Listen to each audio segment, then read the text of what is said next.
All right, are you muted? Yes, I am currently, or I was. You were. Okay, you're good now. Sorry, can you guys see it okay? Yep, so we have just your presentation, nothing else. Awesome. All right, so hi guys, I'm Empish, and I'm going to be giving you guys a talk about idea generation and refinement. And there we go. So who am I? Those of you who know me may in fact know me more for my programming background. I do a YouTube channel that has coding tutorials. I love doing game jams in which I often do programming. However, I do also have a background in writing. I've run the writing workshops back when we had time for them. I also do writing on my own. There's various extra stuff about me, and we can talk more about that later if anybody is interested. Let's see. Okay, so let's talk about ideas. In the beginning, when you want an idea, does it just come to you? Now, for some people, the answer is usually yes. And for me, to be honest, they come even if I don't want them to. But, you know, there are people who struggle with coming up with ideas, or maybe they're not sure if what they have is good or not. So when we're going to go through a process where without having to have this random stroke of inspiration, you can still come up with something to start with, something workable, something you can make a game out of. So we're going to start off like in the beginning, maybe you'll have some little idea seed, and it'll be something like, I want to have a visual novel where a cat girl is exploring in a foreign country and doesn't speak the language. And so that's an idea seed because, you know, it's not fully fleshed out. We don't know anything else about this cat girl. We don't know where she is. We don't know what's happening to her. We don't know, you know, literally whether this is the modern world. Is this sometime back in the medieval fantasy? Is this a futuristic cyberpunk? We have no idea about any of the rest of this. So that's an idea seed. We've got a little bit to go on, but you know, sometimes you don't even have that. Sometimes you don't have absolutely nothing, which is to say that everything is still a possibility. And that, of course, is the problem. From having talked with people that struggle with ideas or to settle on ideas, the problem isn't necessarily that they can't think of anything. Of course they can. We can all think of something. The problem is choice paralysis. There's too many different things it could be. You don't know which one's the right one to go for. Now, of course, the answer is that you want to go for what suits you, because what you're doing is making something yourself. You want, of course, to make something that you actually can. So if we look over here, we have my little mock-up of Ideaspace. If we think as the biggest circle as all the possible ideas that there are, only some of those are going to be ones that you're actually interested in, right? I tend to find myself interested in a lot of things, but there's still going to be some things I don't like. You know, and even among all the things that you find interesting, not all of them are things you actually can speak about that. You can actually feel like you might be able to do. Like, you know, I may find rubber ducks really interesting, but I have no idea about how to manufacture them. I have no idea how to, no, I'm not going to go down that road because then I'm going to get an idea. Okay, never mind. But normally you would not know how to go about making a plot that involves rubber ducks as a feature. So, and you would maybe perhaps have to do a lot of research for that. So let's come up with a less silly example. Let's say maybe it's something to do with some kind of sport that you personally have never played. And that's something like, you might find it really interesting. Like you love to watch ice skating when the Olympics are on or whatever, but you've never been on the ice yourself because, I don't know, you live in a tropical place and you've never visited elsewhere. Anyway, so you might not feel qualified even if you're interested. And then somewhere in all that, in the circle of ideas that are still ones you could potentially make and are interested in, there is your idea. And you are looking for that idea. And it's kind of like a needle in a haystack kind of thing. So what do? You start cutting things away. And people are totally afraid of this. They're afraid of, no, I don't want to lose the possibility. I don't want to lose this cool stuff and whatever. It doesn't matter. Like, first of all, you can make more than one thing. Just probably not a good idea to make them all at the same time, because I have personal experience with that and it's very difficult and stressful. But you also, like, having a limitation is not a bad thing. People need to get over that. You make a cut and you eliminate something, and it does not diminish what you have left. In fact, it makes it better. You know that old adage about, like, the marble sculptors or whatever, where you have this big block of marble and you're like, hey, there's a statue inside. Get it out of there. You have to get rid of the rest of the stuff. Okay, so in order to do that, we're going to use questions. Now, some questions are useful. Some questions, not so much. If you, without any idea in your head about what you want to do, ask yourself, what genre should I make? That doesn't really actually bring you any closer to having things defined, now does it? It's still waiting for you to make a decision on your own without pushing you in any direction. So what I recommend in this process, when you're starting out, when you're trying to cut away the excess stuff and find the shape of your idea, is closed-ended questions. And so what I mean by that is there's questions to which there are a very limited and finite number of options. So a yes/no question is absolutely closed-ended. There are two options, yes or no. If you choose yes, then all the ideas that would involve no for that are now gone, and you don't have to worry about them anymore, and you can focus on what you decided you actually want. So some examples here are of our closed-ended questions are, is there going to be romance? Yes or no. That's it. There's no maybe. There's kind of, no, yes or no. Should the main conflict be internal or external? Now, of course, there's going to probably be plenty of forms of conflict in your story. I'm sure there will be, but we're talking about the main one, the most important one, the defining one. That's going to be your main one. Is it going to be internal or external? You have two options. And then here, I gave you a little bit of a curveball here. Should the overall feeling be happy, sad, or angry? Oh, we have three options now. And what that means is that once we've picked one, we have eliminated 2/3 of the options. That's even more efficient. So by contrast, we're looking over here at the open-ended ones. Who should be the main character? What's the overall theme? Where should it all take place? All of these questions don't actually lead you anywhere. They still make you do all the work. They don't help you out. So, so we want to stick with the closed-ended questions, at least until we have got the rough shape. And of course, you can ask yourself as many of these as you need to until you're comfortable that you've got the feel of it down. Keep asking new ones that are related to what you've done so far. For instance, if I asked before, should there be romance? And the answer is no, I am not going to go and say, okay, should I have one love interest or multiple? Because the answer is already none.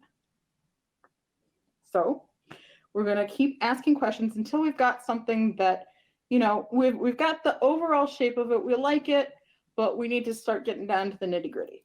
It's refinement time. So we're going to still continue using questions to refine ourselves down to this shape. If we're going to go back to my marble block analogy, it's like we've gotten rid of the giant chisel and hammer that we're using to knock huge blocks off, and we're getting something much more precise and smoothing things out and making it look pretty. So in order to have our useful questions, they don't necessarily have to be totally closed-ended anymore. because we already have a much more limited section of idea space to work with. So that means that we don't have to worry so much about being overwhelmed with possibility, but we still have some criteria for the questions we're going to ask ourselves. They need to address something important that is not yet explained. They need to be specific to the current shape of our idea. This one is the most important. They need to force you to make a decision. If the question does not make you make a decision, then it is not very helpful. And of course, this is kind of like bonus gravy, but you'll get there. You want the question to reveal a criteria for a solution that fits. After all, if the question is kind of a leading question that helps you get an idea of where you should be going with this, then yeah, that's really helpful, right? You don't have to spend as much brain power figuring it out. So I'm going to do a case study for Unearthed, which is a game I'm currently working on. Originally for Eurojam, we had a lot of real life stuff hitting just about everybody on the team, so we're slowing it down and kind of taking it more gradually. So we start off with what I would call our rough shape, almost the idea seed, but with a little bit more on there. Started off as saying it's a girl, romances girl parody of a harem setup.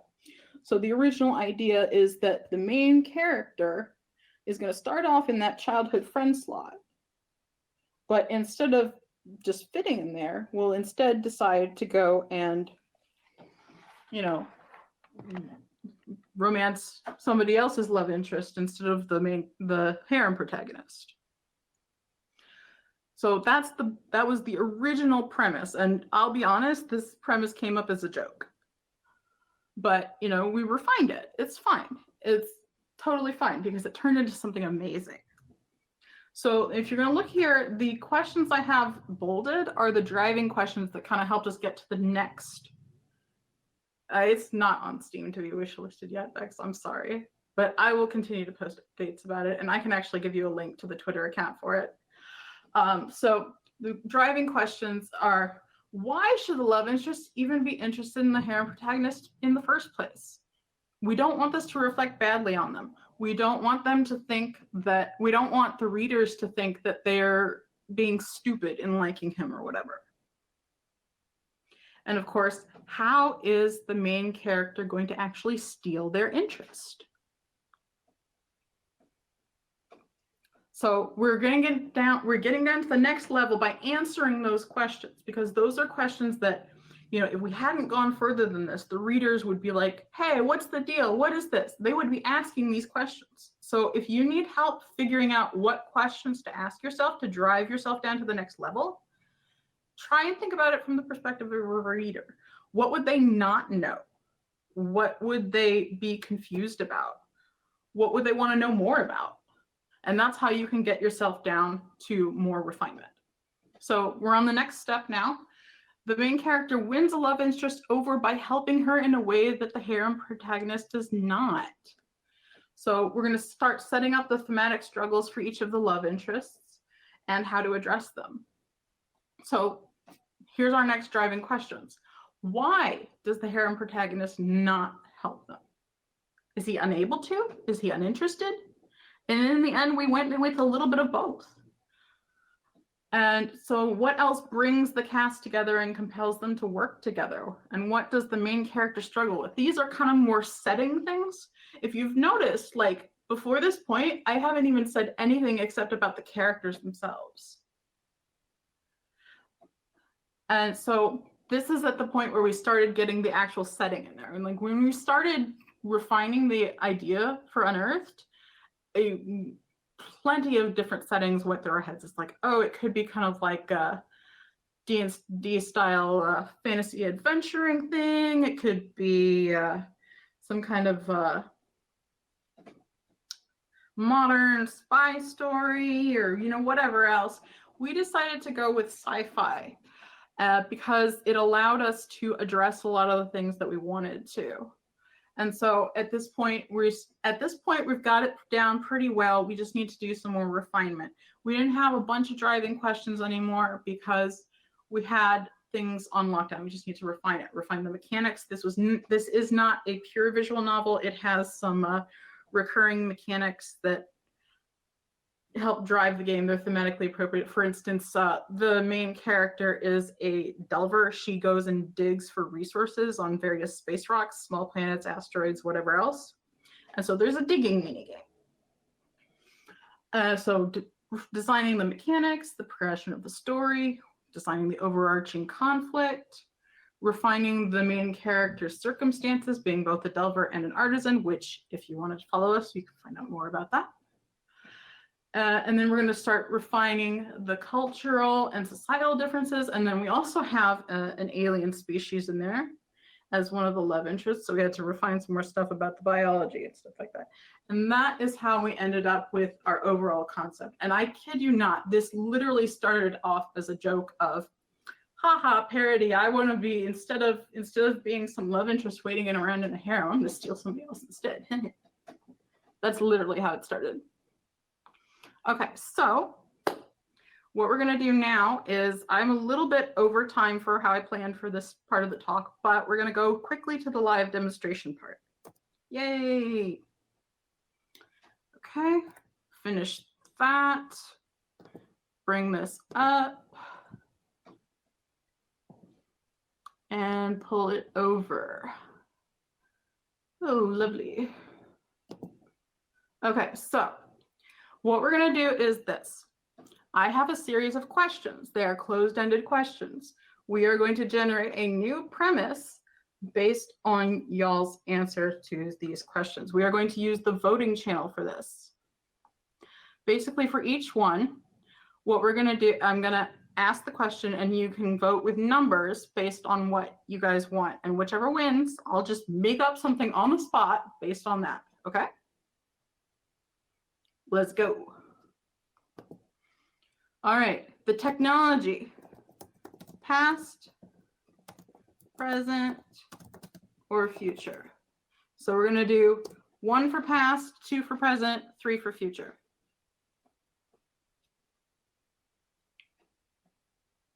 And that's the, yeah, there you go. No, that's not one of the, there, okay, fine, we have to vote. Y'all need to do the actual voting channel. You need to react to things. Thank you.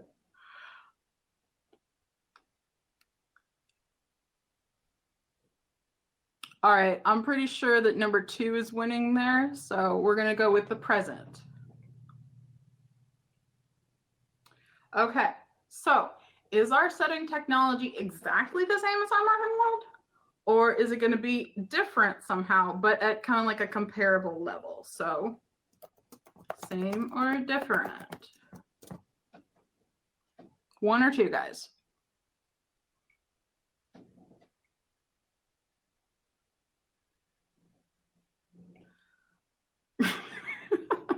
All right, different wins. Okay. Romance. 1 or 2, guys? 1 is yes for romance. Of course, there's a Miko in there. Okay, I think that's a yes for romance. 1 love interest or multiple? Okay.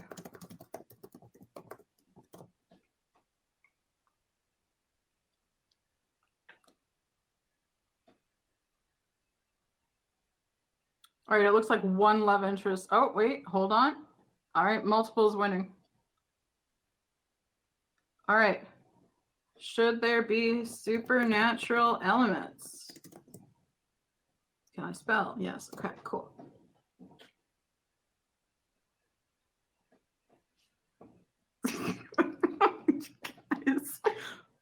Okay, so supernatural elements, yes. Is the main character more motivated for the sake of themselves or for others? So basically, like, if we have a thing where they could either save themselves or somehow benefit themselves, or if they could help somebody else, which one would win out, basically, if they could only do one, or they're diametrically opposed?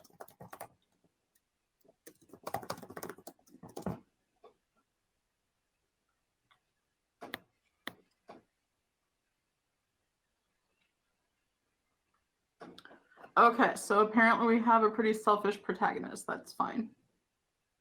Okay.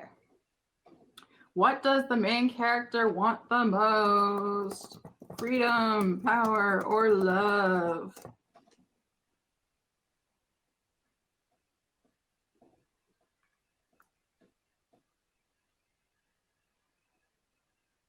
Why are there multiple ones? All right. You know what? I'm gonna disqualify the eggplant, so freedom wins. All right, what does the main character struggle with the most? Trust, trauma, or people trying to kill them? Which, I mean, if we have a power-seeking, selfish person who is, well, there might be an angry mob after them.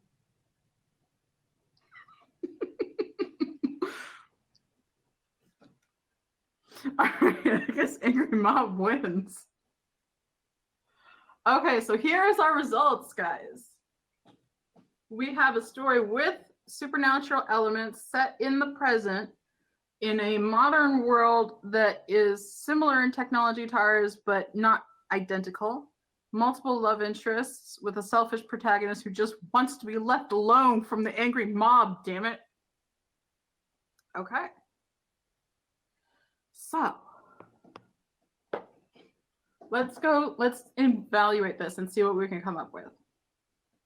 So if we have something that's supernatural, and moreover, we want to have the technology level a little bit different, or the technology a little bit different, similar. I'm thinking more kind of like a Magitech sort of thing, where we're having magic is taking the place of some of the technology. So let's say that, for instance, healing, like, I mean, doctors are great, but there's a lot of stuff we still don't understand about the human body or anybody else's bodies for that example. So let's say that magic is more the authority when it comes to healing or self-augmenting or mental issues or stuff like that. And because that's more interesting than the technology we already know, let's run with that for our main character. Our main character is going to be someone who is very skilled at, let's say, kind of like diagnosing and getting into people's heads literally with magic about what's going on and what's bothering them, but just doesn't want anything to do with it, to be honest. But people keep chasing them down because they're just so good at it. And then they get mad when they refuse to help them. And so then they have the angry mob after them who is afraid that they're going to become some sort of demon king manipulating everybody and taking over the world. There, we have a premise. See, now that wasn't so hard, was it? Now that we have actual constraints that we need to stick to, we have an ability to feel out the shape of what we totally decided to do. And that was a lot easier than if somebody just came up to you with a blank sheet of paper and was like, hey, make a premise, right? Because we have direction. We have things to go on. We have things to start with. And that's the idea. Questions?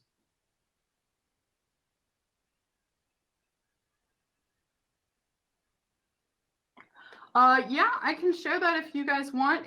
I mean, this literally is just some questions and then the screen at the end saying done, but sure, I can do that. Because, like, I mean, that's it, seriously. But yeah, I'll upload that to itch in a little bit. It's not big at all because it has absolutely 0 images in it. Cool. That was really fun. And we have a small break, 10 minutes. So we can continue on the discussion here. That's totally fine. People with mics, if they want to talk, that's fine too. And anyone else who needs to like grab a snack or something, go ahead and come back in 10 minutes. All right. All right, so is there an actual serious question in here? It's like some guy, I mean, like, look, I don't need that idea. If you want to go ahead and make that, go for it. You can have it. I don't care. And then you can make however much you want to make. Also, I'm planning, I'm still working on it, but I'm planning a kind of like a resource sheet that you guys can fill out kind of in the same vein of this little demo, where you can just fill in answers to questions and stuff like that that's asking you important details, and based on that you get your story design or whatever. One thing you might want to notice about all the questions that I asked, nowhere did I ask what is the gender of the main character, what color are their eyes, how tall are they, because that stuff is relatively unimportant when it comes to designing the story, unless it's like this person is 4 feet tall and therefore has a huge complex over it and that affects their behavior. If it's not going to affect the overall things in a significant way, then that's not something you need to focus on right now. Short people are adorable, Alm, and you know it. Actually, I was thinking of Ed from Full Metal Alchemist when I was talking about that, so.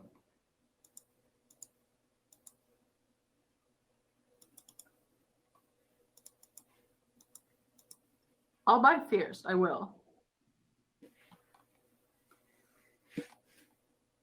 But I think, I mean, you were the one who was arguing that you don't have a complex.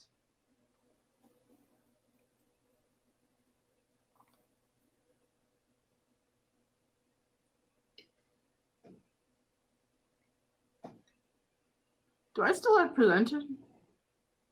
I'm gonna take it for a second, and then because I want to like record our crazy voting screen because that wasn't showing it. See it changing live. It was hilarious. Yeah, so that was totally worth just documenting. Yeah. So hilarious. I'll have you know that the specialty of Watercress is shitposting. Isn't that the specialty of literally everybody? I don't think anyone showed up here expecting like quality. Ugh. Who has that? What? Wait, are you guys implying that I gave a quality talk? Yes. Yeah. Darn it. I know, right? Way to go. Yeah, I came here expecting like shit talks, and now you've raised the bar. Like, fuck. I'm like, Shit I don't have talking. to, Or like, shit talks. Oh, by the way, guys, shout out to Sasquatchy, because the original article that I wrote that this talk is based off of was for her zine, and it was her idea for me to write about this. So, Yay.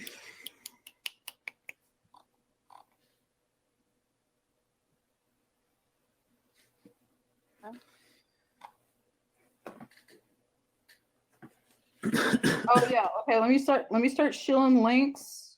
Excuse me.